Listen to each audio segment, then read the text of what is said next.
এই যে হ্যাঁ এই যে ওনাদের ঘরের উপরে এই যে তিনজন ডিলার এই যে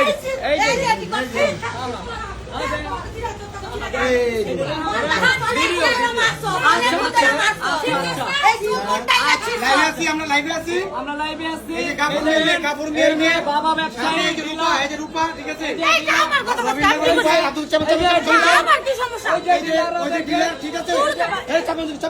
এই যে ডিলার এই যে বড় ডিলার আমরা ধরার কারণে ঠিক আছে আমাদের নাকি ঘরে 100 টাকা দিয়ে আমাদেরকে ধরিয়ে দিবে এই যে ডিলার এই যে সবাই দেখেন ঠিক আছে এই যে আমাদের নাকি ধরিয়ে দিবে ওই যে আমাদের নাকি ধরিয়ে দিবে বিএনপি নেতাদের আলোচনা বিএনপি নেতা রোমান ক্যান্সেল ফোন দিয়ে রোমান আসার পরে উনি এই সব কাহিনী বলতেছে যে আমাদের নাকি ধরিয়ে দিবে উল্টা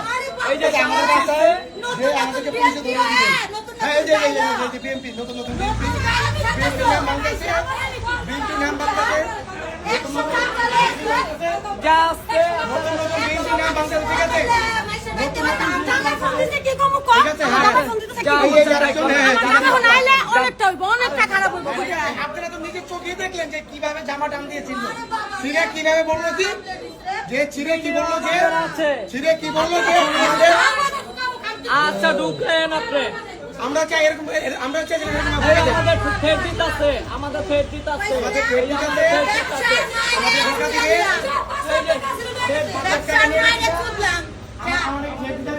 আমরা কি 5 লাখ টাকা নিয়ে গেছি ঠিক আছে এই যে ছেলের বউ ওই ব্যবসা করে ওই ব্যবসায়ী এই দেখেন দেখছেন কিভাবে খুলতেছে সবকিছু বলা কি বলবো আমরা করতেছি পালায় বলবো আমরা করতেছি ওই বলছে আওয়ামী লীগ থাকলে ওই ব্যবসা করছে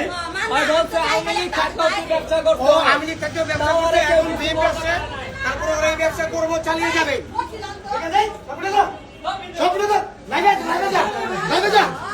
ঠিক আছে এরকম করতেছে ওরা ঠিক আছে এখন ওদের বিরুদ্ধে যে যাবে তাকে নাকি ওরা নারায়ণীদের মামলা দিয়ে দিবে নারায়ণী মামলা দেওয়া তুই সোজা মেয়েরা কি অভিনয় জানে রে, কি পরিমাণে অভিনয় করে দেখতেছেন স্ক্রিনে যে ভিডিও দেখছেন, মানে তারা এলো ইয়াবা ব্যবসায়ী, সেটা লাইভ করতেছে, ধরতে আসছে, নিজের জামা কাপড় নিজে ছিঁড়া, নিজের ঘর নষ্ট কইরা, নিজের চুলমুল আল্লাহ ঝেলেয়া মানে করতেছে, মারছে, ধরছে, নির্যাতন করছে। কি একটা অবস্থা রে ভাই, কি পরিমাণে একটা মেয়ে মানুষ পারে একটা ছেলেকে একদম দুর্নাম করতে পারে, মানে মানে প্রচুর পরিমাণে তারা হেনস্থ করতে পারে একটা ছেলেকে। যদি প্রমাণ না থাকে একটা মেয়ের পক্ষেই সবাই যাইব, এটাই 100% সত্যি।